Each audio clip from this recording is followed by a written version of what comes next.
Rasanya sudah lama sekali ya kita tidak upload video di channel ini. Mungkin hampir 2 tahun. Sudah mirip time skip yang ada di dunia One Piece ya guys. Nah, untuk kedepannya kami akan rutin upload video, teori, informasi agar dapat menghibur dan memberikan manfaat buat nakama One Piece Indonesia Imoliar. Nah, tidak perlu berbasa-basi lagi. Kali ini kami akan membahas teori tentang senjata kuno Uranus dan Nami. Apakah ada hubungan di antara mereka? Atau apakah Nami sendiri adalah perwujudan dari Uranus? Check the sound. Sebelumnya jangan lupa like dan subscribe channel ini ya guys. Mari kita sama-sama bangun channel ini agar terus memberikan manfaat buat Ope Lovers Indonesia.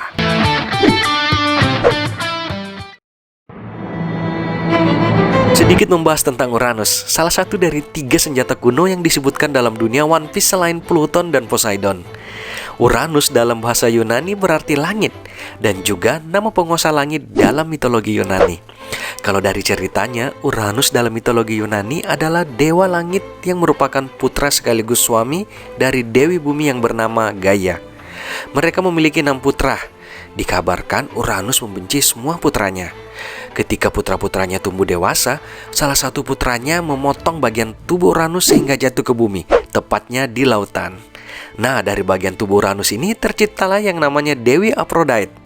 Kemudian Dewi Aphrodite tinggal di bumi, tepatnya di Pulau Cyprus. Nah, bagi kami hubungan Nami dengan Uranus dimulai dari sini. Tempat di mana Aphrodite tinggal saat di bumi adalah Kepulauan Cyprus. Di pulau ini Aphrodite banyak disembah. Kalau kita perhatikan, Pulau Cyprus sangat mirip dengan desa Kokoyashi Nami. Di Cyprus kita dapat melihat arsitektur dan barisan pohon kelapa yang tersebar. Selain itu, Cyprus juga sangat terkenal dengan jeruknya karena ditanam di mana-mana. Nah, di Cyprus ini memiliki jumlah kucing terbanyak di dunia. Kucing dapat ditemukan di mana saja di pulau itu. Bahkan di zaman dulu, kucing sering dimakamkan bersama dengan pemiliknya. Nah, seperti yang kita ketahui, kucing adalah hewan simbolik bagi Nami.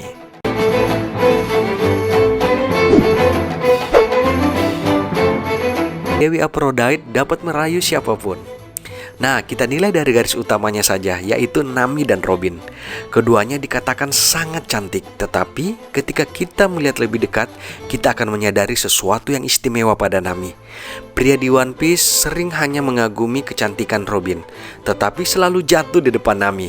Bahkan seperti Vinsmoke bersaudara, ketika melihat Nami, mereka tidak bisa tidak jatuh cinta padanya, meskipun mereka belum pernah ketemu sebelumnya. Dan terakhir di Wano, bahkan seorang wanita jatuh di depan Nami karena melihat keindahan tubuh Nami.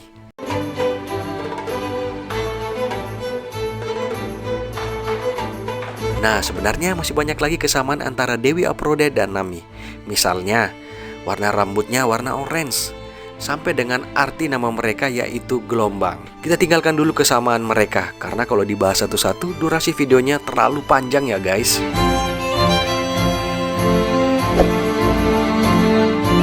Kisah Nami tidak dimulai dari Belmer belaka. Kami yakin ada sesuatu yang sangat-sangat penting tentangnya. Yang kami tahu sejauh ini, sekitar 19 tahun yang lalu, Nami ditemukan di tengah-tengah pertempuran yang sangat dahsyat antara marinir dan bajak laut di sebuah pulau. Dan pada akhirnya pertempuran itu di mana semuanya hancur. Nah, di mana pulau itu? Mengapa ada pertempuran yang begitu serius? Mengapa Belmer berbohong tentang di mana dia menemukan Nami? Nami dan Nojiko mungkin satu-satunya yang selamat dari insiden itu. Kalau melihat keterampilan navigasi Nami, tidak dapat dijelaskan. Tidak ada pelatihan atau pembelajaran yang dapat membuat seseorang bisa merasakan cuaca dengan tubuh mereka. Oda dalam sesi wawancara di tahun 2021 mengatakan kalau Luffy, Nami, dan Zoro adalah pemicu cerita One Piece. Ini adalah ucapan Oda dalam sebuah sesi wawancara hampir 20 tahun yang lalu. Di tahun tersebut, petualangan bajak laut topi jerami baru saja di awal Green Line. Dan One Piece tentunya belum sepopuler sekarang. Saat kami mencoba membaca volume yang rilis di tahun itu dan mencocokkan dengan perkataan Oda dalam sesi wawancara tersebut, maka kami berpikir itu adalah suatu hal yang wajar, di mana Luffy adalah pemeran utama, Zoro adalah kru pertamanya, sedangkan Nami adalah sang navigator yang jadi kunci di setiap pelayaran Luffy. Tetapi semakin kesini kita baru menyadari bobot perkataan Oda saat itu tidak seringan yang kita duga selama ini.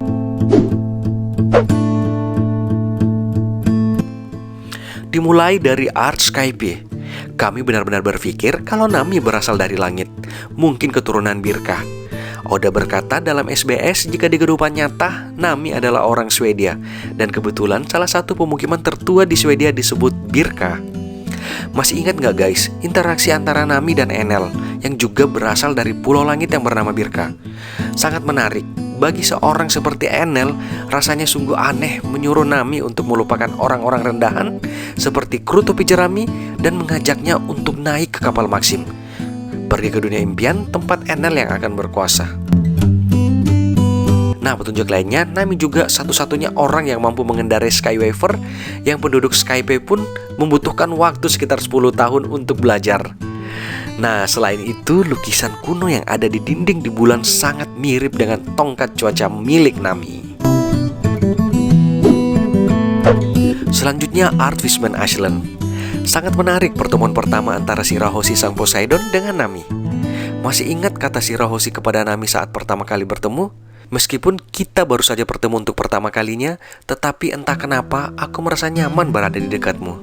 Nah, ini terdengar seperti salam biasa, tetapi untuk seorang seperti Shirahoshi yang dipingit selama bertahun-tahun dan kemudian tumbuh dengan wanita yang penakut dan sensitif, merasa sangat nyaman berada di sekitar orang yang baru saja ditemuinya merupakan suatu hal yang aneh bagi kami. Apakah ini adalah pertemuan yang ditakdirkan antara Poseidon dan Uranus? Mungkinkah Nami dan Shirahoshi dilahirkan dengan misi yang sama? Nah, selain itu, Nami dan King Neptune, ayah Shirahoshi, memiliki warna rambut orange yang sama dan memiliki ulang tahun yang sama, yaitu pada tanggal 3 Juli. Dan faktanya, planet Neptune dan Uranus adalah dua planet dengan ukuran yang sama di tata surya. Cocok logi yang lainnya adalah perkataan Haredas tentang bola cuaca yang kekuatannya dipelajari oleh Nami. Haredas memperingatkan Nami bahwa bola cuaca memiliki kemampuan untuk membuat dunia kacau balau. Tentunya kekuatan ini sejajar dengan semua legenda senjata kuno lainnya. Ditakuti dan dicari karena memiliki kekuatan yang sangat besar. Misalnya, Pluton digambarkan mampu melenyapkan pulau dengan sekejap mata. Nah, selanjutnya tentang detail tato di lengan Nami. Tato itu melambangkan kincir atau baling-baling dan buah jeruk. Tato itu melambangkan kenangan masa kecil Nami yang sangat disukai dari desa Kokoyashi. Baling-baling disukai karena saat bayi di mana Nami hanya akan berhenti menangis jika melihat baling-baling dan takut pada wajah kepala desa Kokoyashi. Makanya sejak saat itu kepala desa Kokoyashi memakai baling-baling di topinya agar dapat mendekati Nami. Kemudian jeruk yang melambangkan buah yang disukai Nami sejak kecil dan memiliki kenangan dengan Belmer dan Hachiko. Nah, tetapi ketika tato tersebut kita putar 180 derajat, maka akan mengingatkan kita pada salah satu dari dua simbol Uranus dalam sains Uranus. Nah, yang terakhir ya guys, masih ingat Color Spirit Chapter 634 di mana Shirahoshi, Nami, Franky, Luffy, dan Robin adalah karakter utama dalam picture tersebut. Namun jika kita melihat lebih detail lagi dan menggunakan bingkai rasio emas, kita akan hanya melewati 3 orang yang ada dalam rasio emas itu, yaitu Franky, Nami di punggungnya, dan Shirahoshi. Nah, Shirahoshi diidentifikasikan sebagai Poseidon. Franky tahu tentang Pluton. Jadi senjata pemungkas Uranus, apakah itu mengacu pada Nami?